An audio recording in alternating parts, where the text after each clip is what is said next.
I'm gonna fuck you up. Oh my gosh, a movie about an unassuming guy who turns into a total badass when he goes into beast mode? Gee, you don't see that every day.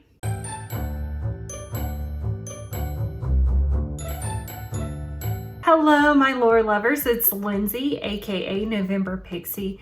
Thanks for joining me today. So this is again breaking from my normal episode list and just being a straight review for the movie Nobody. God, this is the same old song and dance. An unassuming, normal guy is living his everyday life and he turns out to be a badass assassin. Wow, that's so original. So since I do want to do a full review of this movie, a very obvious spoiler alert is in effect. Nobody doesn't do anything new, offer anything new to this genre. This movie is just a tired storyline. I don't know why these movies keep getting made. Yeah, maybe I'm not the target demographic. And oh my gosh, his dad, who's in a nursing home, is actually an able-bodied killer? Wow, glad I was sitting down for that. No way! Again, it would be wrong to say that there aren't any positives in this movie. Number one, I like Bob Odenkirk. He's a good actor. He's a really good actor. I like that he was kind of going outside of his comfort zone a little bit.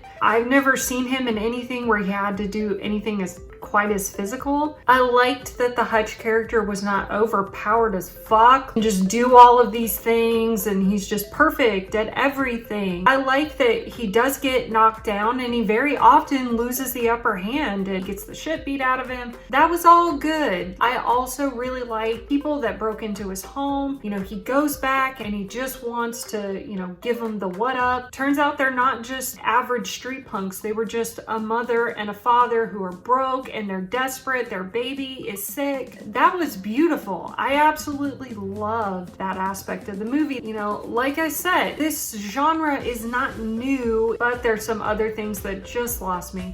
He doesn't have superpowers. This doesn't take place out in the middle of nowhere. Like, we are drop dead in the middle of suburbia. So a movie that's so grounded in real life just kind of throws shit at you and you just kind of have to accept it. Oh, his house is set to cremate bodies. Did the research on this. Average amount of time it takes to cremate a human body, bone and all, takes between 2 and 3 hours. Your house is in the middle of a suburban cul-de-sac, okay? Somebody is gonna call 911 when they see this house is on fire, and the police and the fire department would show up way before. You're not gonna cremate these people.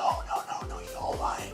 It's bullshit. It's bullshit. Global bullshit. I call bullshit bullshit! You just have to accept that. No, I hate when movies do that. The story's just really lacking. I never got invested in Hutch's story or his character. He left being an auditor to lead the family life, yet his family life sucks and he's just unfulfilled. Oh my God, who the hell cares? You look at something like John Wick, they really drive home in the first, 5 minutes of the movie who John Wick is, why he left. You get invested in his life, and because when that life is taken away from him, you really feel for John Wick and you understand where he's coming from. With Hutch, it's like, I don't understand. It's, why would you ever stay? I can't get invested in this. Also, Julian is so generic. It's like, oh, he has a lot of money and he's got a Russian accent, ruthless, and kills this guy in a bar because he gave him a dirty look. You're messing with Julian. Who the fuck is Julian? I don't like it. Bland and boring and generic. Bob Odenkirk didn't put in the work that your average Keanu Reeves or Jason Statham, he didn't put the work in to just sort of make him a badass. It's like, he's not intimidating. He's just totally unassuming. And then when he gets in these fights, it's almost just like just your average guy. But it's like when John Wick, it's like, with his style and his look and everything, or Jason Statham, when they go beast mode, it's like, holy shit, like these guys are intimidating. With Bob Odenkirk, I don't buy it. I have actually heard some people say like, oh, Nobody is great because you get to see Bob Odenkirk act.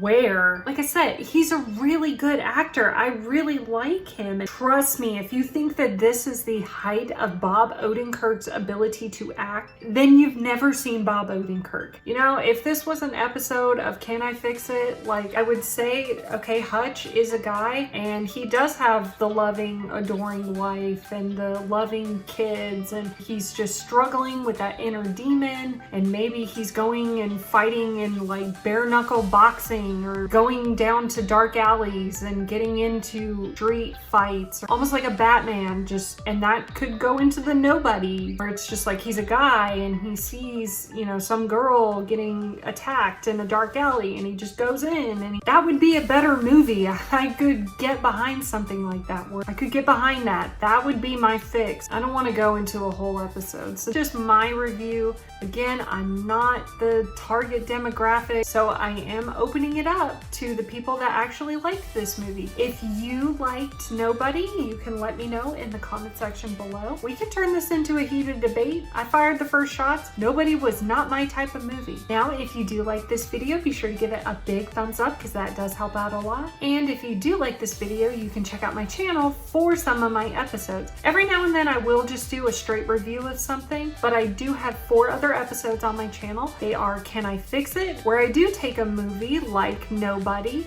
I figure out what didn't work about it and see if I can try to fix it. There's also Victim of Franchise, where we look at a fresh IP and just see how it gets stretched as thin as it can possibly go and milked for all it's worth. And Top 5 Countdowns, self-explanatory, or heated debates, where we take a movie, a TV show, or just a pop culture debate. I fire the first shots and we start a heated debate. You can go check out all of those episodes on my channel. After you've done that, if you do like what I do on this channel, you can sprinkle a little pixie dust over that subscribe button and be sure to ring the bell for all notifications. Until next time, wishing you peace, love, and pixie dust. Bye now.